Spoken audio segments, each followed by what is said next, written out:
Do you ever think that there's any situation where a Democrat shouldn't be primaried? No. I'm of the Ro Khanna mentality. He primaried a progressive, and his state now, he says, primary me. I believe in democracy. It's expensive. I understand the rationale behind don't primary good Democrats.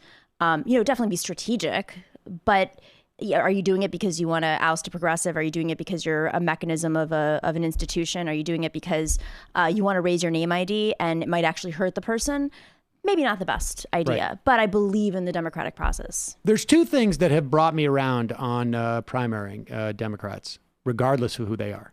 One is that they need, even in the instances of even if they're good, they need the pressure for certain issue sets that they can bring back to a Nancy Pelosi and say, I'm in trouble here and I've got to vote this way. And so I can't be, you need to release me, or I need to vote for this. I think Nadler with impeachment, I think that he at the very least is pretending like he's impeaching because of his primary challenge. Absolutely. Also, the second thing is Ayanna Pressley. Let's play this clip here. I think it was, I can never pronounce his name, Capuano, from Massachusetts, was a good Democrat, very progressive. Right. But I think that having youth and, some measure of diversity, and there is younger Democrats tend to be more partisan.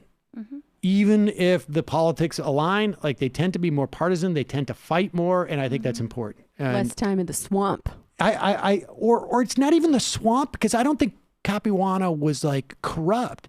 I just think that you are shaped by the era. Many people are shaped by the era in which they sort of, develop, and then you're stuck in that. It's like me with music.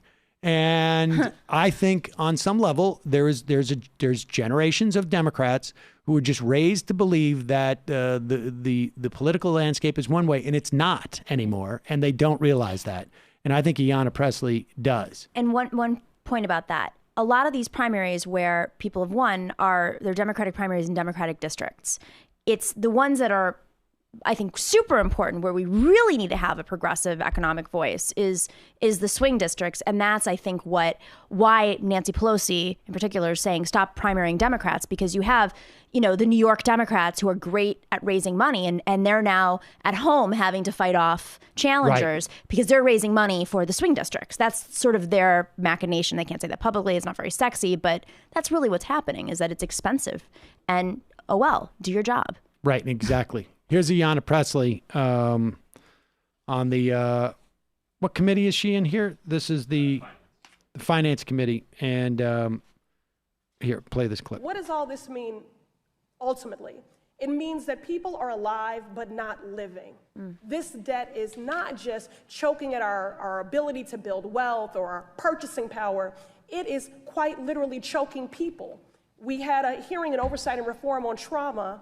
And we learned that suicides are on the rise for many reasons. And one of those reasons is debt despair. So this is choking at the promise of our country, and quite literally we are losing lives because of the debt that folks are burdened by. So it is a crisis. And for those across the aisle that perhaps think that we are being dramatic, you cannot overstate a 1.6 trillion in debt, crushing close to 45 million borrowers. You cannot describe that as anything less than a crisis. And she's talking about student debt in this country, which is, and there's a lot going on here. It is really important for Democrats to lay the groundwork for a Democratic president to come in and take some dramatic steps to alleviate this debt from people, not just in the future, but also the existing debt that exists there.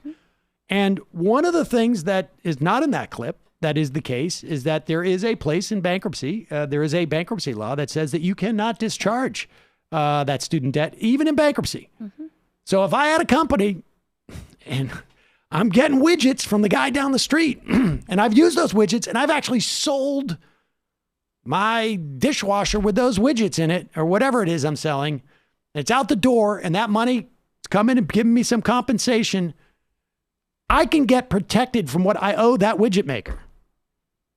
But if I've borrowed money from the U.S. government, making money off of me, I cannot get protection there. And now under Betsy DeVos, even if I can prove that I was defrauded by the school that they lent the money to me to go to, I can't. And the reason why that is the case, that you cannot discharge that debt, is because of the bankruptcy bill that Joe Biden was a big champion of. And I think we're going to hear more about that tomorrow night. But in the meantime, quit your bitching, millennials. Well, and stop eating avocado toast. And you know, the fact that you can't discharge that applies to people who are even older. Now, of course, they didn't have to take as much debt because at that time we financed public school options, which I think depressed the rate of acceleration of tuition, et cetera, et cetera. And we didn't have the advent of these for-profit universities that, to his credit, Obama had started to crack down quite a bit on, and now that's done. But